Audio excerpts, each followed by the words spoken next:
Today we're going to be talking about aneurysm symptoms and some important points in the management. Aneurysm is actually one of the disease conditions commonly managed by neurosurgeons in Nigeria, depending on the facility. Aneurysm essentially has to do with dilatation of blood vessels in the brain. The vessels that supply blood to the brain, when they get abnormally dilated or ballooned out, that's actually what aneurysm is. It's important for the public to really understand what it entails in making a diagnosis or recognizing patients who have things. Okay, and they can present in various ways. The commonest presentation is when the aneurysm ruptures and bleeds into the brain. Otherwise, a lot of people will move around, go about their daily life, carrying aneurysms in their brain without being aware. However, when it ruptures, they present with obvious symptoms, which would include bleeding into the brain, which will cause irritation of the brain, leading to possible loss of consciousness, seizures, headache, which a lot of people would describe as the worst headache of their lives because of the severity of the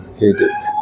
And then depending on the location of the aneurysm, the person may also present with other neurological deficits, which will include affectation of the nerves that supply extraocular muscles, causing either paresis of the extraocular muscles.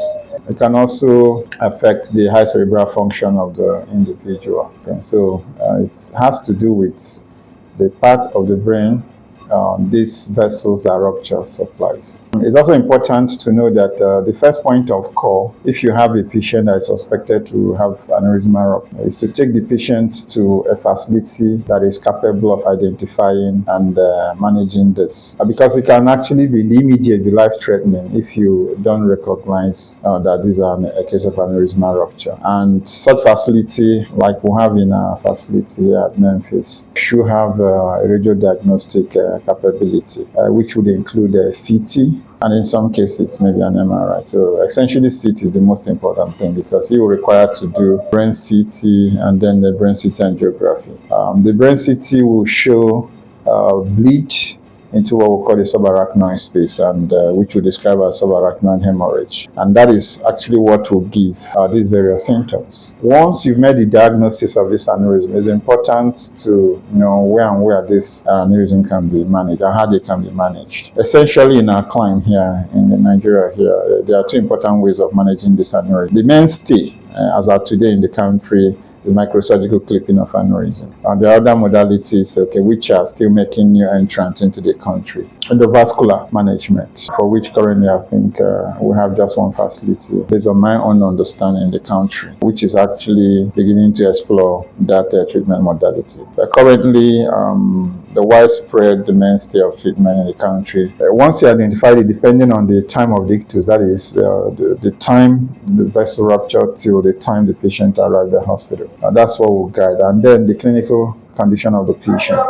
This will guide as per time of intervention. If the patient merits intervention, the patient will be required to be walked up, stabilized, and then taken to the OR for this intervention. The take-home message for the ordinary citizens who are non-medical practitioners, or who are non-neurosurgeons or neurologists, who are actually directly involved in the management of this pathology, is that they should be able to have an idea of what to expect and where to take the patient to. The commonest presenting symptom, I would repeat, is sudden onset of severe headache, which is usually described as the worst headache of the patient's life. Okay, once you have such a thing, and maybe subsequently followed up with deterioration in the level of consciousness and all that, the patient should be sent to a facility who can have the capacity to do radiodiagnostic workup of this patient and possibly offer the patient an intervention. And in addition to that, the facility should also have a viable intensive care unit. Most of these patients are kept in intensive care unit because they can suddenly deteriorate, either pre-surgical or post-surgical management. They have the risk of rebleeding, so the blood pressure should be strictly and tightly controlled prior to the clipping. Ability to identify, take the patient to the appropriate place where the patient can be managed. And then the rest should be left to the medical team to take care of.